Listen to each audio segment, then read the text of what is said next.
whakalofalahi atu hane e tau wala tau tupu galata me awhiawhinei.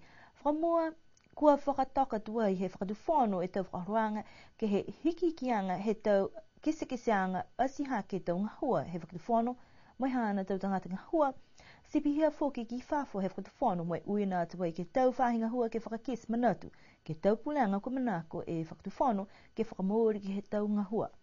Pehe e lidifu palemia ko toke tālangi mita ke tau whakatutalanga ke whakakis manatu ke tau whakaruanga ko manako ke whakahol ki mua tau ngahua he motu.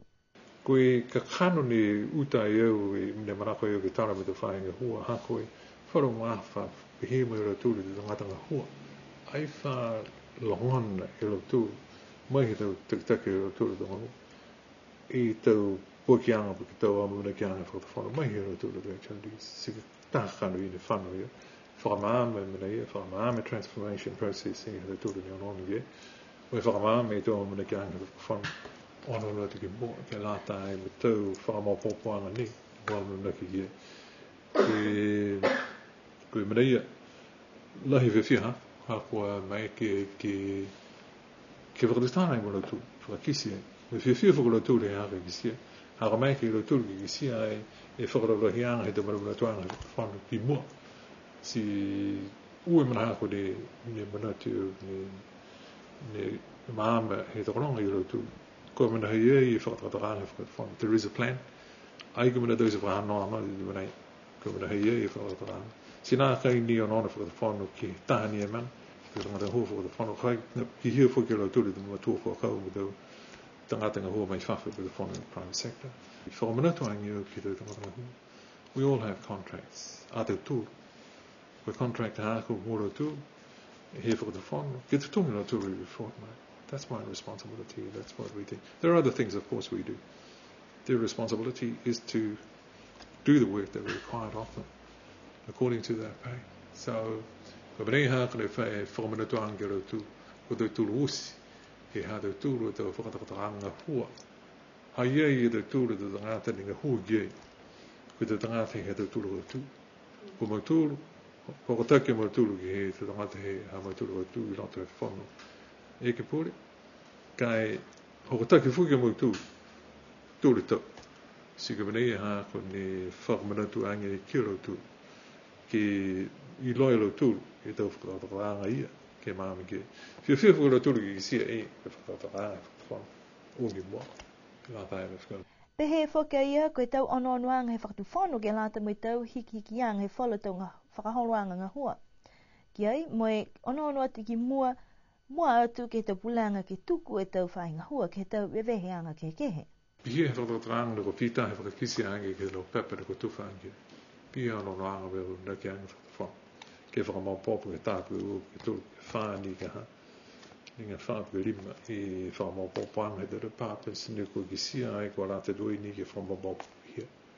Si koe tau whakatakaanga behe koe ha koe whakatakaanga ke behe tātanga rapuri me directed secretary ai la usi ono no whakatawhana kai pihia ono no maana e koe haua tau porque manako whakatawhana ni kua tuku ai ke lima e mtapatu hei tau weweheanga koe hāne kua tau sei pia hako pere ki siha whakatawhana ha tunga i the infrastructure departments, telecoms, public works, water, all the departments ni ki siha tau turu ka ninga hua ki tau infrastructure tau community services, health, education and mana ki siha central services ke lata e me tau whakamaupopoanga tanga hua including the assembly, treasury, tau whakamaupopoanga tau external affairs and so on.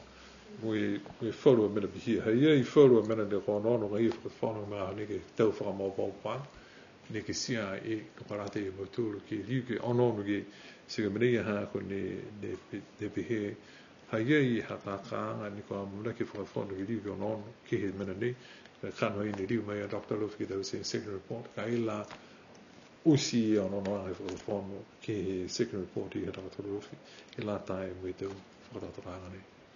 Koe tau whanuanga ki he tau whakaluanga nei he whakatuwhanu kua mna ki fōki ke matutaki mai tau whanuanga he mtakau pulinga hua mai tau whahinga hua ke he kehe.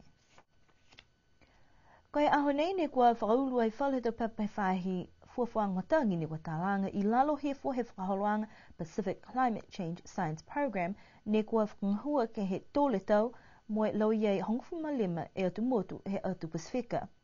Koe tau kumkumianga kua tau se moe langmatayanga mai he whakatawhana Australia pia I whuki me kautaha CSIRO. Talhau e ia ni takitake te whaholoanga PCCSP ke lata moe moniwi long e te whakakuanga nuku mō mai ha koe tau kumikumianga nei.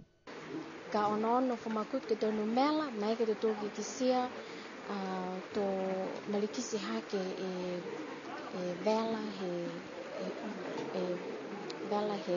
he lunga he at Pasifika, pia whuki ni ke lata me te tōla motu. Ka lahi ni ka kisia tō tōlu e tau mata no mela nei ke lata me lalulangi me Pasifika. Tunga lahi e mau vela, ke lahi e uha. Kisia I whuki, tō hahai ngā hoa e tō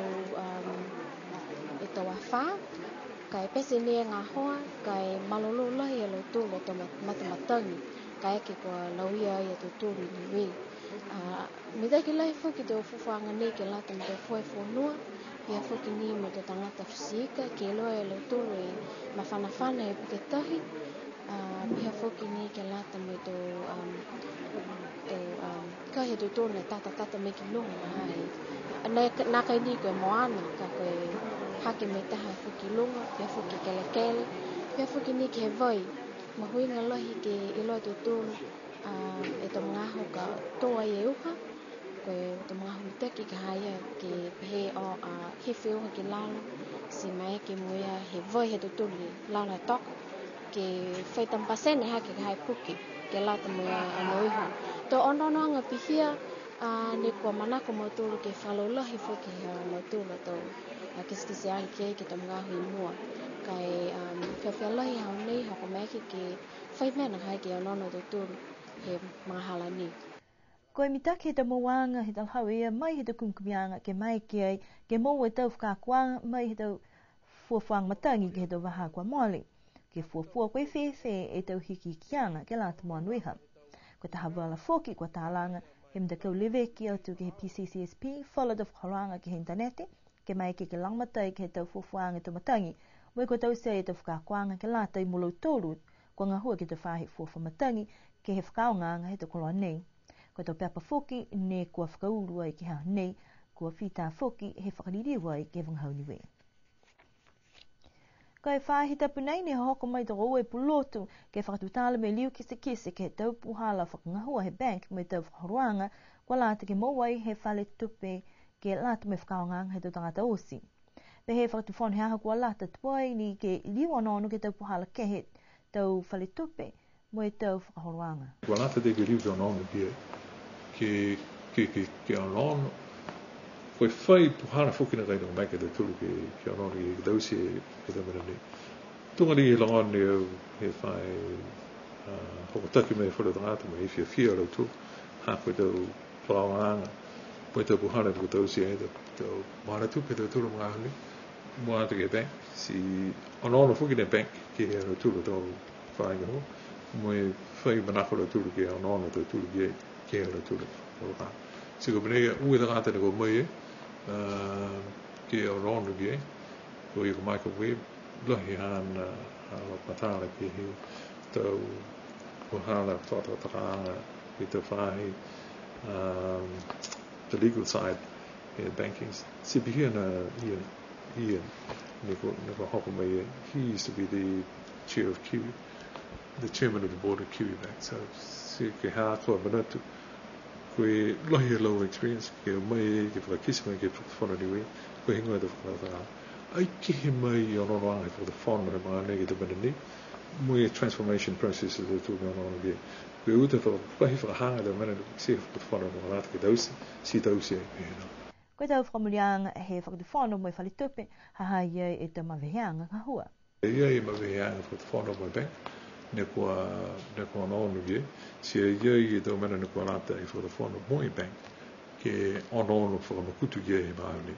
Ha iei whoki tunga I e whakakisi mai ke tōroa ki hāua huhu, ke lāta ai mwe ei whia he wharurangata, ke he tau ngahua he banki I e mga ni. Si ka taha bani e whoki ni kua manako ai, e whakatawhano, ke te mai e te tangata, ke huhu ai me whakatutana ai me whakakise ai helau, tauro matana tata me whione. Koe huhu atu whoki, a kua ono ki he tau whangahuanga e me tau manako e whakatawhano ki he transformation. Kua mamnaki ka e whakatawhano ki liu ono tu whoki ki he taha whale tupe, pa ke taha kau taha ke whakatu taha whale tupe mutu. Ai la whai ono anga e whakatawhano ki tau whakatawhaka e mga ne, ke kumi ai e nei. Ai la whai awa manaki anga whakatawhano mure ki si ai, koe tau si whewhewhau hei alaua ni ko mai, hei halaua tau au kataka tau si tō whiwhiri mai kākai e whatawhau. Moi whiwhiri e koe hingo e pohana ki uni ki. Ai la whai mana e mga ane ni me, ko whita ani e whai whatakataka ange tahapina me he me te banki tau si me he me tāwhai. Ko tau ko mole ne whakatutala mo tau takita ki whaingoa si pēa koe ka koe. Ko tau whakatutala ane ko lata ni me tau takita ki lahi ki Papua New Guinea ki lata ia mo bank. Ka koe tau manatu he tau takita ki kua mole, a kua whakatutala mo whakatawhano ke ole lang matai ke mai ki he whaletupe ia ke whakangahua whalua tau pohala ki he whakahua ngai tupe tunga ia ki he internet banking po ke tunga ia ke mai ke mōtalai sini mai telecom. Mamneki na ngai whakatawhano ke liu manatu ke he tau whakatutala ngai ia he tau kopa. Ko whita he tari he whakatawhano e tau oli e lautu, ke tau se lautu, ai pura whakatawhano ke te pohala internet banking, mana lauturi, ka koe tu tana anga ke lanta ai mo e whakamuri anga ke mai ke lauturi ke whakaanga internet ke mana lautu, satellite lauturi, whita he whakamuri, me whakailoa ke lauturi. Pehe e liri whapalimia koe whakatari whakatawhano he mga aho nei, ke tau hokotaki mai he tau kumkumianga, he tau pulua tuko tau se whakaroanga, ke kisia koe hinga i puhala he whakatawhano, ke tau sea ke tau whakaroanga tupe, mo i tau whale tupe he motu. Koe ahui ni awhini kua kamata whakamtake e tau aonga ke lata me tau uawhi hofu maua, he mole o te tau pataki malolo, ni kua pai tau aonga ke ue aho. Kua matutaki atua ke tau aonga neua, mo pehe mai e uruwhaianga ke aonga tau whanau i kiki, koe tau nei kua marikisi ha ke tau numela whanau, ha koe whalwahenga kua hohoko ke he tolu mfuru e tama ki ei, ka koe tau ka maile koe laulahi tau wahenga hoko atu ni ke ua furu. Koe katoa tau whanau ke hanga whakamahani, koe tolu mfumaono, mo i lalafi atu ki ei tau wahenga he aonga tau whanau i kiki, koe katoa tau whanau, koe ua seo moe ua, koe tau ka maile koe taha e seo mahiru mfuru mawhai numela tama aonga, amna ki ke marikisi ha ke tau numela nei ke he tau nei foki. Ki haunga takulunga, koe tau nei, koe katoa he tau whanau, walu mfumau e whanau tāne, on mfumavalu e tau whanau whiwhine, katoa tā seo li mga whunu. Ka koe tau ka mole, koe tā seo on mfumaone whanau, si koe ki seo ka tohi whakatoa se tau ni mea nei. Kua whai whailoanga whoki e whahi puringa hui whakatawhano, kua liu tua i whakatua i James Boyhanga, ke ai moe uruwhaiaonga ke lata moe aonga takulunga. Koe punga hua nei taha mai he hongwhamatahe punga hua, ni kua whailoa i ke he whai whakakotama, he matahiko e tau ka mole. Pehe mai e whahi puringa hui whakatawhano, koe tau tutuanga takulunga ke takita ke tau aonga, ni kua whamahani ke whakawhou, mo liu kiskiski ai he tau takitaha, koe manako halo tōru, ke mai ke halo tōru, ni kua hoku atu ke tau tutuanga ia, ke mai ke takitaki, moi whakahoro ki mua, e tau whakahoroanga mai tau, mo mui whakako he tau whanau. Kua maumana ke tau mtakau kirikiki he motu ke liu kamata hake whoki e tau wheua kirikiki ke he tau nei, tau li mai he liu langa ke hake tau wheua ke he tau kamale, lahe manako e tau mtakau ke whakatumau e tau wheua, moi kua whakakista manautia ke he tau whanuanga, kua whakahokua i ke whaitapu kamale. Kua whakatoka ke uewe vihanga ke he pool A, koe matakau mai mdalau, alofi tamatanga, ma ke whamuliku pool B, kua la kapa, ha kupu tuapa, hiku tawaki motoi, vaia mo avaseli. Whakamau tuai tau wheua ke kamata ke he uki wahatapu ni hanga wat ki ai, mo e talia uloa, ke whakahoka tau wheua ke tau whaahi tapu takitaha, ha koe longa he tau mtakau me manako ke mawhisi tau wheua he tau nei, kai aua ni ke toholoa, mo e tau heli whoki e longa tau wheua, ni kua mnake he tau nei. Koe mga halu kirikiki, to kamata mai he mahina ni hawhipuali, ke whakausi mai he mdahiku ha pelila. Pihe e tau wala tātu tupu ni ku mai ke latai mo e awhewhnei, amna ki ni ke mawhala, e uki o ke wahatapu ni hanga wata ki ai, mua te kalau tolu ni kua amna ki whetoko atu ki tau whewa kirikiki, amna ki ni ke mawhala me manina. Nono whamtolu, menene po a tuliriu ke whreweia ke whahitapu ka hau.